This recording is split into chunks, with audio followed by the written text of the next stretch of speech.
Hello, ladies and gentlemen. Welcome to Calls. This is the 2024 Wyndham Championship Initial Research Show. We have a lot to get into for the start of the final regular season event on the PGA Tour. For yours truly, it was a pretty good week off. Needed the time, needed to rest, relax, recharge my batteries a little bit. So I want to hear from you all. How was your 3M? How was the Olympics, if you played?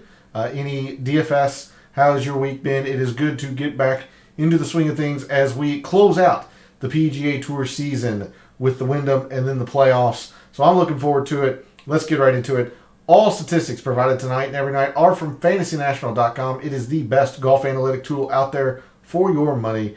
There are a lot of great tools out there, no doubt about that. I simply believe Fantasy National is the best. Go check out FantasyNational.com. You will not regret it. In the description of the video, there are links to all of the social media. First off, my X and Instagram, where tomorroro I will definitely have some research around the previous winners of the Wyndham Championship. The Wyndham has been played at Sedgefield for a very long time, so we'll be able to narrow down a pattern from the previous winners and take a look at the players in the field this week who also fit that pattern of previous winners. So if you want to see the weekly research that I do on the PGA Tour, give me a follow at your preferred social media site. X is also where I place my weekly betting cards and my top player usage in the DFS contest I play. That comes out every Wednesday after the DFS Tactics show. So if you want to see those pieces of information, give me a follow over at X. And then finally, for social media, Gabe's handle is in the description. He writes a great article called The Fringe. It's a very good way to start your week of preparation. He continues to update you with his own version of research throughout the week. And if you are a subscriber to his article, you're going to be able to join us in his Substack chat every Wednesday night as we continue the DFS talk over there. We always talk about game theory, our favorite areas, the price board, anything and everything DFS goes on over there. It's always very fun, very interactive, and you really are missing out if you are not subscribed to his article and able to join us in his Substack chat. So make sure you are doing that. It is free to subscribe to his article, by the way, and go show him some support. Follow him over on social media. Lastly, for this intro, we are live. Chat's open. Again, I want to hear from you all. How was your 3M? How was the Olympics? If you played any DFS wagers for that. Which reminds me, I do have two shout-outs to give this evening. Two winners had Scotty Scheffler outrights. Stewie, who is coming to chat from time to time, also hosts a DraftKings competition that both Gabe and I are a part of. So congratulations, Stewie, on your hit of Scotty Scheffler. And also Pop's call. Pops had Scotty Scheffler after the third round, so not even pre-tournament. Bet him after the third round when he was quite a few shots back and hit Scotty Scheffler today with him winning the gold medal. So congratulations to both of you on your hits of Scotty Scheffler at the Olympics. And as always, if you had success, whether that was at the 3M, at the Olympics, all of that, please reach out to me. Let me know. Would love to be able to shout out members of the community who have success. And, of course, feel free to jump in chat this evening if you want or have any specific knowledge of Sedgefield. If you want to give your prediction early on this week on who's going to win, who some of your favorite players are this week, who you're targeting. So would love to hear from you all. So let's get into it. Let's do our initial research for the 2024 Wyndham Championship. And we start, as we traditionally do, on a Sunday evening over at the GCSAA tournament fact sheet. Let me get this camera centered just very, very quickly. You will notice that, unfortunately, this is last year's GCSAA tournament fact sheet. They have not come out with this year's yet. The Wyndham Championship has been held at Sedgefield for quite a while now. You'll notice that we have last year's tournament fact sheet. So when this year's tournament fact sheet becomes available, we'll take a look at that tomorrow. Make sure there are no significant changes But Sedgefield has been pretty consistent in terms of the way it plays. No major renovations or restorations. You see the last one was back in 2007. So Sedgefield is Sedgefield. It is well known on the PGA Tour. This has been the traditional final or regular season finale for a long time now on the PGA Tour. It is an original Don Ross design. And so there's quite a few of these now on the PGA Tour that we'll be able to look at. Of course, the Architect filter in Fantasy National, the U.S. Open at Don Ross's probably most famous and best course, shining jewel, if you will, the Pinehurst number 2. He also has his hands on a couple other courses. Believe it's either the Rocket Mortgage or the 3M. It's escaping me which one of those two, but I know one of those two is also a Don Ross design. There's an event in the fall that's a Don Ross design, so we could take a look at some Don Ross filters this week for Sedgefield. Sedgefield is a pretty short par 70, measuring just over 7,100 yards, 7,131 par 70. The stimp is pretty fast though. It has historically been 12. Last year it was a 12.5. So when we go to Fantasy National, we'll check and see if that altered the green speeds. But they have been fast, traditionally. Faster, maybe even lightning speed greens that are Bermuda. We are on Champion Bermuda. Let me grab my notes here off to the side.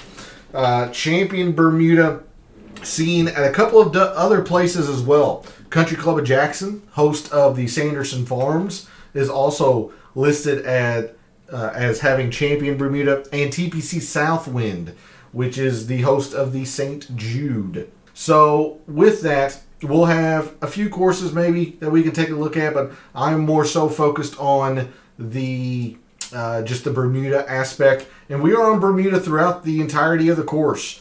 The greens here at Sedgefield are exactly PGA Tour average at 6,000 square feet.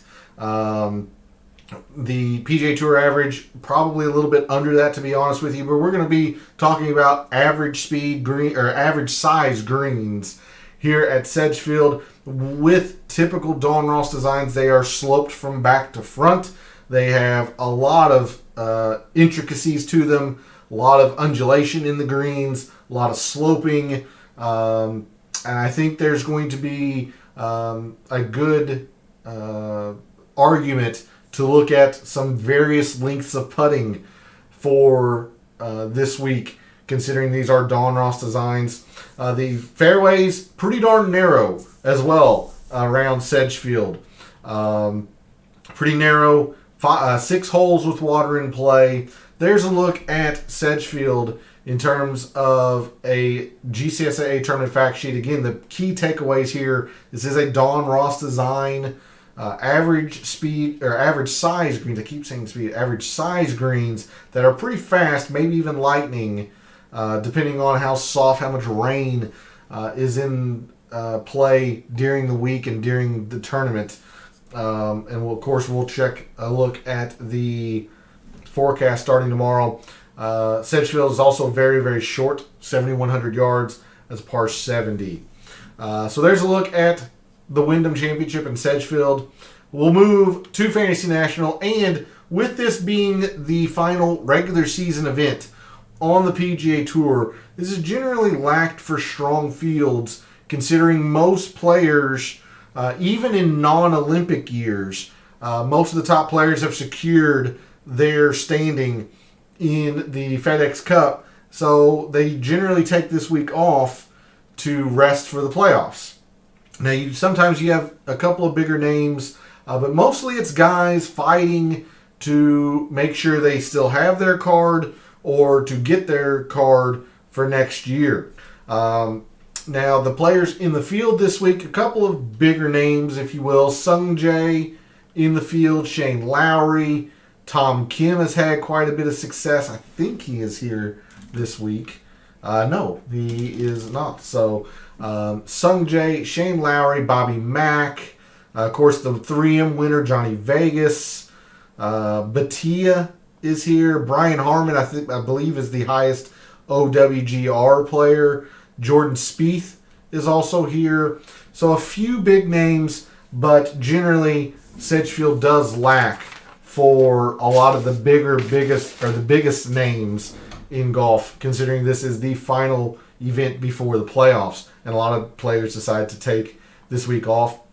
So just very quickly, in terms of recency, in the past 3 months, your top performers have been Sung Jae, Davis Thompson, Aaron Rai, Shane Lowry, Johnny Vegas, Bobby Mack, Robert McIntyre, Luke Clanton, Mav McNeely, Harry Hall, and Billy Horschel.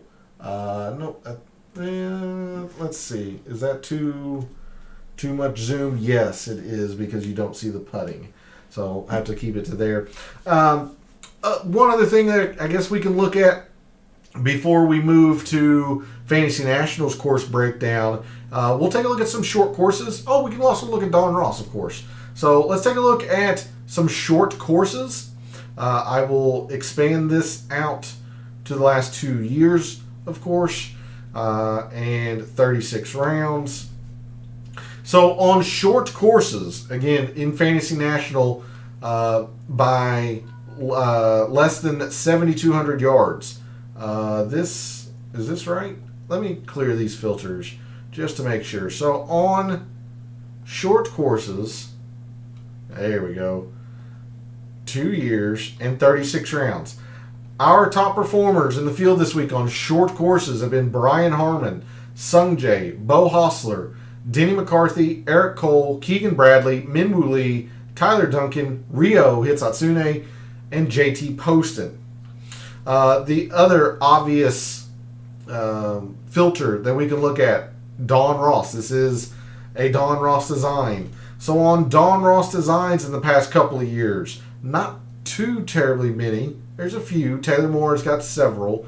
Okay, so it's the Rocket Mortgage. I was more so double checking for my knowledge. You see that there's not a whole lot of rounds here, so I don't know how much we're going to put how much emphasis we're going to put in the Don Ross filter, but always good to check, because Don Ross design do typically play similarly across venues. So on Don Ross designs in the past couple of years, our top performers have been Cam Davis, Stephen Yeager, Davis Thompson, Cam Young, Eric Cole, Lucas Glover, Taylor Moore, Sung Jae, Minwoo Lee, and Adam Hadwin. You'll note that Minwoo Lee, only 4 rounds. This was from the U.S. Open? No, Rocket Mortgage. Okay. Eric Cole only has a couple of tournaments. So, again, very small sample size here. Of course, Cam Davis winning the Rocket Mortgage. Yeager playing fairly well at the U.S. Open. Cole Glover is our defending champion here at the Wyndham. So I wouldn't put a whole lot of emphasis into it, but for your information, there's the players that have played Don Ross designs the best in the past couple of years. All right, with that, let's go ahead and move to the course breakdown here in Fantasy National. Take a look at Sedgefield in terms of a scorecard and graphical view. Whatever length there is at Sedgefield come into a couple of par 3s and a couple of par 4s. The rest of the course is pretty darn short, including the par 5s. The par 5s are amazingly short and very, very good scoring opportunities. You see the par 5 fifth, only 530 yards, an eagle rate of 6.5%. That is very, very high. Plays to 2/3 of a shot under par. More than a 50% birdie rate. So just a very, very easy hole. Professionals really take advantage of this hole. And the par 5 15th also plays to a half a shot under par. 4% eagle rate. More than 50% birdie rate. 2 very, very easy holes. Professionals are going to be taking advantage of these par 5s. But as I was mentioning, the par 3, a couple of par 3s, a couple of par 4s are pretty difficult and pretty long here at Sedgefield. You got the par 3 7th, 223, 486, par 4, 235. This gauntlet here of 10's not necessarily long, but it's still fairly difficult. 10, 11, 12 is pretty darn difficult here at Sedgefield. In the the finishing hole, par 4, 18th at 507, plays to 2/10 of a shot over par. Extremely difficult finishing hole around Sedgefield. The rest of the course, pretty darn gettable, if you will. Pretty darn gettable. You see that par 3 7th plays slightly over par, and it's one of the tougher holes on the course. Par falls, let's see, there's the 8th. The 7th is, so in between the 7th and 8th most difficult holes, you see the 8th most difficult, 7th most difficult is where par falls. That would be easy. And with these two very good scoring opportunities, players generally go low around Sedgefield. There is an emphasis on one particular aspect of a player's game, and we'll get into that. But players generally go low here. Maybe not the all-out birdie fest that a TPC Craig Ranch is, or a Travelers and TPC River Highland. Winning scores are generally in the low 20s. I believe Lucas Glover won last year at 22 under. So you're going to have to score well to win and compete at Sedgefield. We move to strokes gained by shot type. A lot of emphasis in approach, putting. Off the tee is significantly outweighing the around the green. We move to our top fives, much of the same. The off the tee doesn't necessarily distance itself from the around the green all that much. And then for our winners, as you would expect, they're making a lot of putts. But the off the tee really does skyrocket for our winners. And there's one particular aspect of that where I'm leaning, at least early on in my research this week, is in the accuracy. And I'll explain why when we get a little further down.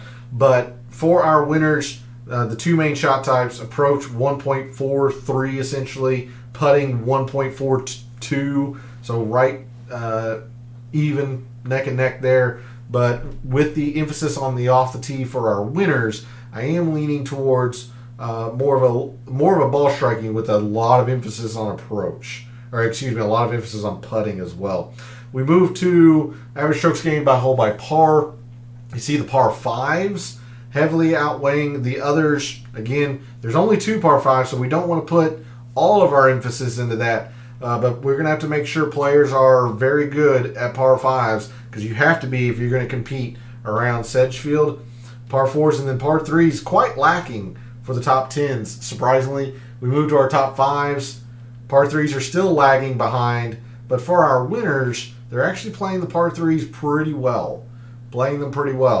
So we'll have to see when we really dig into the data tomorrow in the Data Dive show if we're going to put a lot of emphasis in these par threes. My guess is we're going to have put a lot in par fours, because there's only two par fives. So we've got 4 par threes, our standard 4 par threes, 12 par fours, and 2 par fives. So there's just a lot of par fours that you have to play well around Sedgefield. Moving into hole composition, you see the par threes evenly distributed. We've got one fairly short par three, medium length, a long, and a very long. So again, I don't foresee any particular range of par three mattering the most, but we'll dig into that tomorrow in the Data Dive show. But as of right now, no particular range. All the par threes are fairly evenly split. You can see the majority of our par fours, 75%, 8 of our 12, fall from 400 to 450. So if you had to guess, you'd want to focus on players who are very good from that range. We do have one short par 4, 350 to 4, non-drivable, but short. Again, the 8 from 400 to 450, 1 from 450 to 5, and then the 2 very tough par 4s over 500 yards. The par 4 18th, measuring at 507, playing to 2/10 of a shot over par, and then the par 4 14th, playing to almost 2/10 of a shot over par. So 2 very difficult holes there to closing out Sedgefield. And then the par 5s, as we discussed, very short. Very short. Less than 550 yards both on the scorecard. Approach shot distribution. Majority of the approach shots that you see here come from 150 to 175. And even though Sedgefield is short, this can be explained by players clubbing down a little bit. There are some forced layups and pretty severe dog legs that players have to navigate. But generally, players know that they have to be in the fairway to take advantage or to give themselves opportunities around a Don Ross design. And Sedgefield is no different. So they might lay back a little bit off the driver, make sure they find the fairway. More than 25% of our approach shots here at Sedgefield fall between 150 and 175. Can also be explained with the big number of par 4s in that 420 to 440 range as well. Historic cut line here at Sedgefield has never been above par. The highest it's ever been is even. It got down to -3 all the way in 2019. Generally hovers in this -2 range, maybe -1 if it's very firm, very fast. But generally hovers in this -2, which is on the border between easy and average. Scoring distribution, 21% birdies, 13% bogeys, a few doubles because there is a little bit of water in play, and some out of bounds that can creep fairly close to some fairly wayward tee shots, but mostly scores under par, leads to an easier tournament. Driving accuracy, a little bit higher here than the average tour event. You would expect that even with some of the difficulty and rolling terrain that is at Sedgefield. Players are clubbing down. They're going to be finding fairways, and it's really emphasized here in the greens. These greens, not difficult to hit. It is difficult to somewhat get close, though, as we'll see. So driving accuracy, right around tour average, maybe a little bit higher. Greens are extremely easy to hit here. Scrambling is about average for the PGA Tour. 3 putts per round. There are quite a few more 3 putts per round just due to the speed of the greens. These are Don Ross greens, so putting is going to be a pretty big emphasis this week as well. Distance a little bit less. Proximity says it's lower than the average tour event. I have my suspicions on that, though, because Don Ross designs typically repel shots. They have the contouring. Imagine like you saw at the U.S. Open, those that they play much smaller than what the square footage listing is, with the push-up design and the undulation and all that in the greens. So there's a look at Sedgefield in terms of a scorecard and graphical view. Before we go back to the player page view, let's take a look at the historic conditions really quickly. You see last year played to average, and 2022 mostly played to average. The greens have always been fast, more than likely. Yeah, so every single round has been fast all the way back to 2015. You see it's been easy to average most of the time. It has not been difficult since 2015. I would still put this on the easier end, but you see that the past couple of years, the rough length has been listed as long, and that has led to more average scoring, whereas when the rough length was listed as average, it was easy. So if they've let the rough grow out, and you see down here when it was short, it played really easy, mostly easy. So if they've let the rough grow out, then it could be a little bit more difficult. And if they have some rain in the forecast, which I believe they do, because I believe the hurricane that is going to hit Florida is going to impact that area. Again, we are in Greensboro, North Carolina. Could get some rain and some residual effect from that. That rough could get long and thick and heavy, could affect some play, but what we're not going to see is difficult. I can guarantee you that. So there's a look at the historic conditions. We'll move back to the players in the players in the field this week. I will take a look quickly at the easy relative to par filter. If anything, it's going to play easy. It might play average, but to start our week, it doesn't hurt to look at average. So in the past couple of years, when rounds have been easy relative to par, our top performers have been Chan Kim, Davis Thompson, Eric Van Rooyen, Sungjae, Patrick Rogers, Akshay Bhatia, Ryo Hitsatsune, JT Poston, Hayden Springer, and Bo Hostler.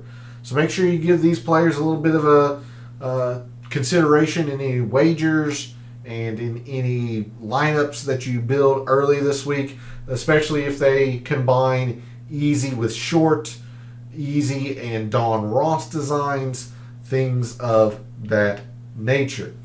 Okay,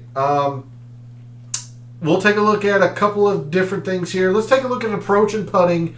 If we zoom in tomorrow and narrow down that we want to focus in off the tee, that's when we'll do that. But in the past 24 rounds or 3 months, so in the immediacy, your top iron players, your top approach players have been Keith Mitchell, Ben Griffin, JJ Spawn, David Lipsky, Doug Gim, Brian Harmon, Matt Wallace, Luke Clanton, Aaron Rai, Ches Reavie, and Kevin Yu. Those are your top 10, or 11 technically, in terms of approach in the past 24 rounds. Let's take a look at some putting. And again, you can look at those 3 specific courses, TPC Southwind, CC of Jackson, and Sedgefield. Instead, I'm just going to go ahead and look at fast Bermuda.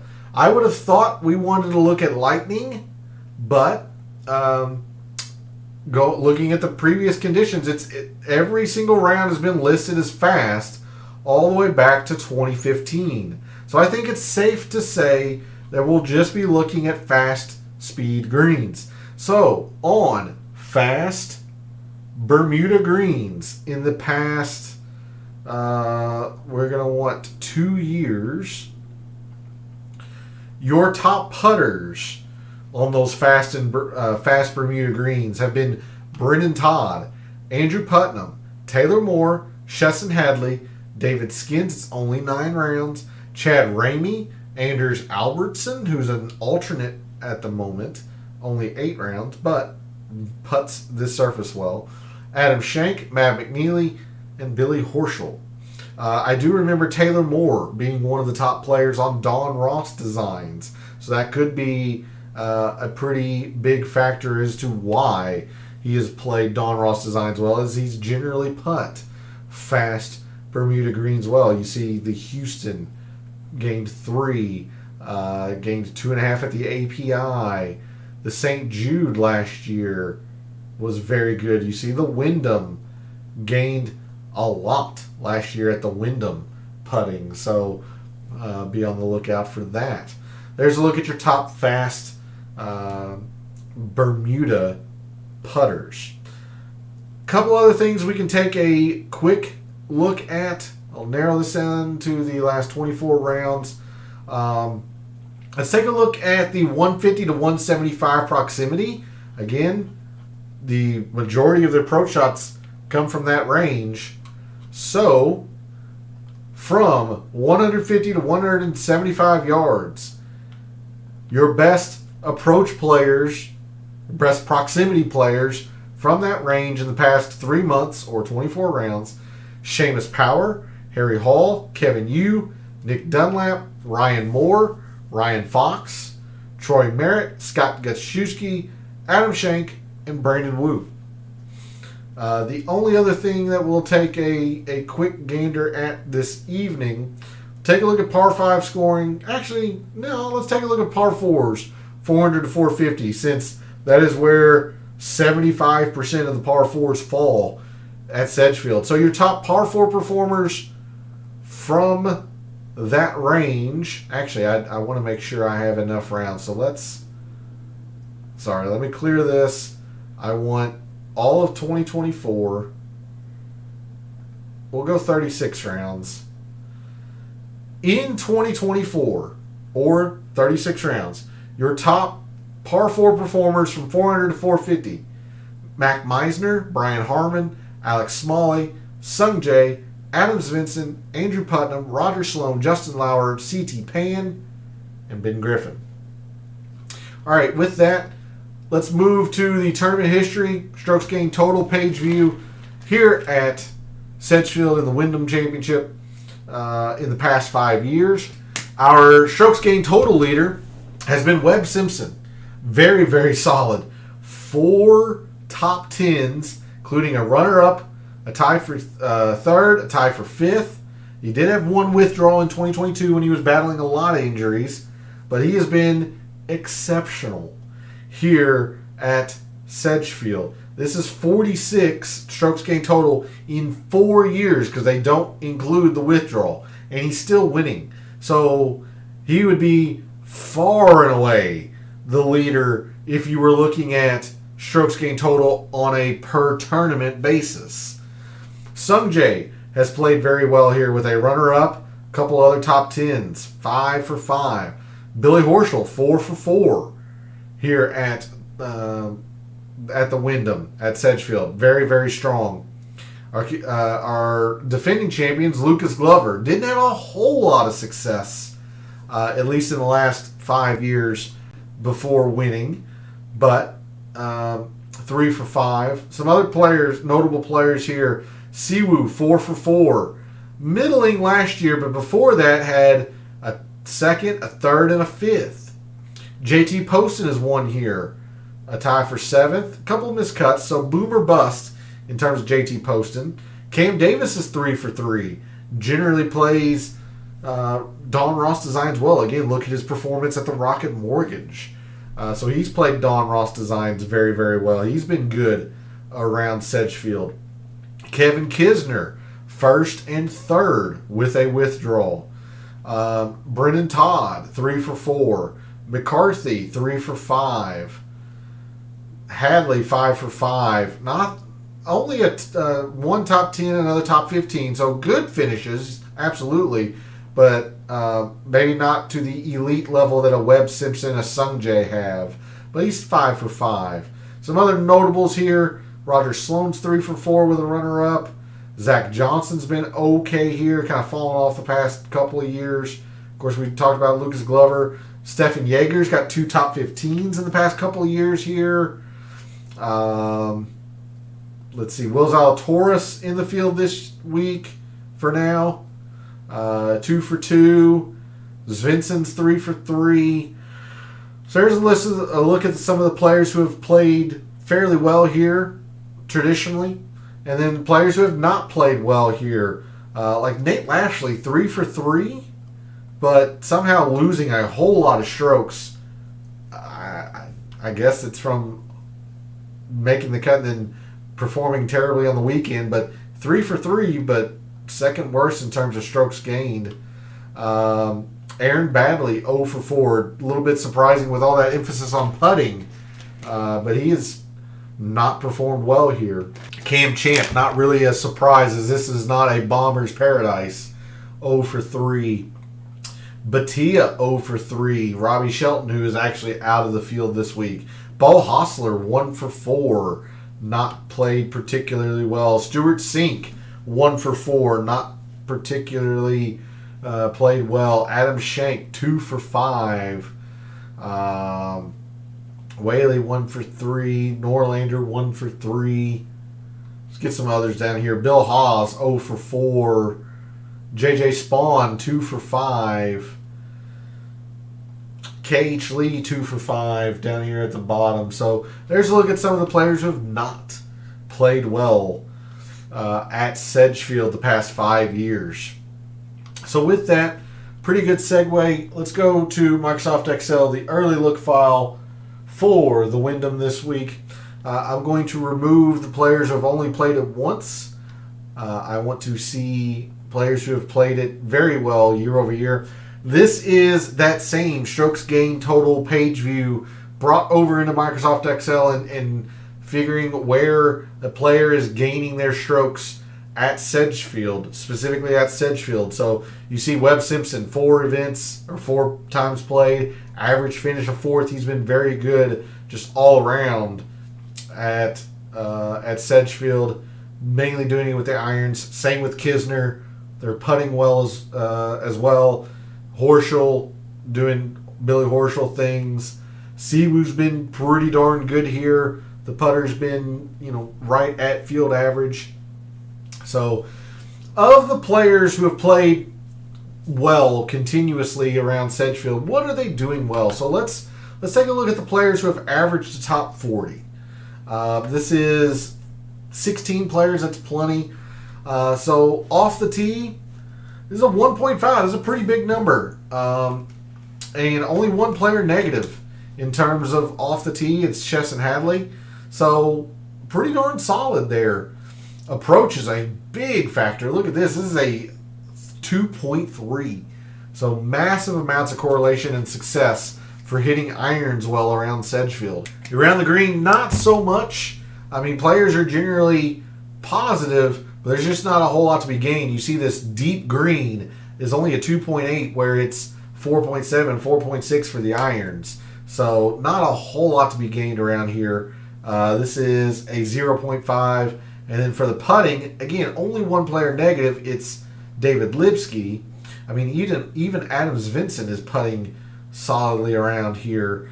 Let's see, this putting is a 2.3, so almost on par with the approach. Look at Alex Smalley. Even Alex Smalley has putt well here, and he's just not a good putter. So, again, the 2 main shot types, and then looks like we might want to have a little bit of off the tee, but as we continue on in our initial look, you see distance really just kind of doesn't matter.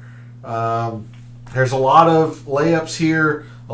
Players are pretty conscious about making sure they're in the fairway. There's a lot to be gained in these fairways. Look at this. This fairway's gain number is a 2.4. That's pretty high. Pretty darn high. Not a single player negative in good drives gained as well. So it'll be interesting to see what metric, what factor in this page view really does matter. Because greens are going to be, pretty high as well. But these greens are easy to hit. So I don't know if that is the metric and skill set that we want to look at. I'm thinking more so, honestly, might be in the fairways. It might be good drives again, just because if a player is a little bit wayward, can they find the green from the rough?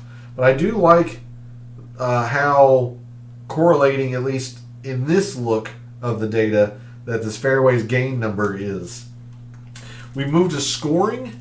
Birdies and bogeys. Not a whole lot of eagles other than those par 5s. So we would be, we'll look at birdies or better gained, but it mainly looking at the birdies. As you would suspect, the bigger numbers are in the birdies gained, 7, 6, 5.5, 4.5, whereas it looks like the more consistent metric is the bogey avoidance.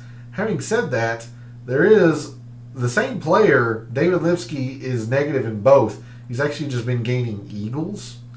Birdies gained here is a 2.8, whereas the bogeys is a 2.2. So I would definitely lean birdies gained or birdies or better gained at the moment in my research for Sedgefield to start my week. Moving to par 3s. For the winners, it jumped in importance. You see not a single player negative in terms of par 3s. Okay, I'm not terribly convinced they should have a whole lot of importance, but this is a 1.8, kind of getting propped up by Bud Cauley. If you remove him, gosh dang it, if you remove Bud Cauley, that's probably drops quite a bit. Yeah, it drops to a 1.5, which is still solid, but not to the level of noteworthy or extreme noteworthy. So the par 3s, 1.8. The par 4s, 4.1.